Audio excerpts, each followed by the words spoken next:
జరపాలి.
బాలకార్మిక నిర్మూలన ఈరోజు ర్యాలీ లాంచ్ చేశాము.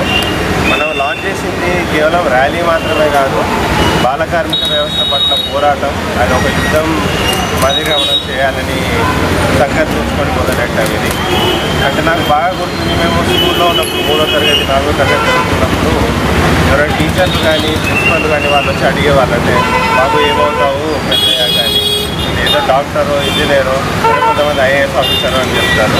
మేము ఈ ఐఏఎస్ ట్రైనింగ్ పార్ట్లో ఉన్నప్పుడు నార్మల్గా వెళ్ళి ఒక హోటల్లో తింటూ ఉంటాం ఉత్తరాఖండ్లో. ఆ హోటల్లో ఇద్దరు చిన్న పిల్లల్ని చూస్తాం అక్కడ పనిచేస్తాం. అయితే పిలిచి అడిగామంటే బాబు పెద్దయ్యాక ఏం చేస్తామని. అంటే వాళ్ళు ఏం చెప్పారు అంటే హిందీలో అడిగాము, भाई मतलब बड़े होके क्या करोगे, तो వాళ్ళు ఏం చెప్పారంటే क्या है भैया के पास काम करेंगे. అంటే వాళ్ళు చెప్పి నేను అన్న దగ్గర పనిచేస్తాను పెద్దయ్యాక అని. ఎందుకు అంటే వాళ్ళకి ఇంకేమీ తెలియదు, అదొక్కటి మాత్రమే తెలుసు. వాళ్ళకు ఆ కళలు కానీ స్వాతంత్రం కూడా లేదు, కళలు కానీ అవగాహన ఆలోచన కూడా డెవలప్ అవ్వలేదు. దానికోసం మనకు పిల్లలకి విద్యను అందజేయడం చాలా అవసరం. అందులో మనందరి జీవితం చాలా వైటల్గా ఉంటుందంటే చట్టాలు రూల్స్ రెగ్యులేషన్స్ ఎన్ని ఉన్నా కూడా as a community as a society మనందరం కలిసి ఇలాంటి పనులు చేపట్టకపోతే, అవగాహన పెంచకపోతే ఇది మనకు అంత సాధ్యపడే పరిస్థితి కాదు. ఈ మార్పుని బాలకార్మిక వ్యవస్థ నిర్మూలించడాన్ని వేగపరచడానికి మనందరి సహకారం కావాలి. ఇదే విధంగా అంటే ఎవరో మహాపురుషులు వస్తారు చేస్తారు అని కాకుండా, వాళ్ళ కోసం వెయిట్ చేయకుండా మన సాధ్యమైనంత వరకు మన చేతిలో ఎంతుంటే ఆ పని చేయడం చాలా అవసరం. నేను మాత్రం ఇది ఒక్కటే చెప్తాం అనుకుంటున్నాను. అది బాలకార్మికులకు వాళ్ళ వాయిస్ చేయలేరు, వాళ్ళ ఒపీనియన్స్, వాళ్ళ ప్రాబ్లమ్స్ ఏంటి అని.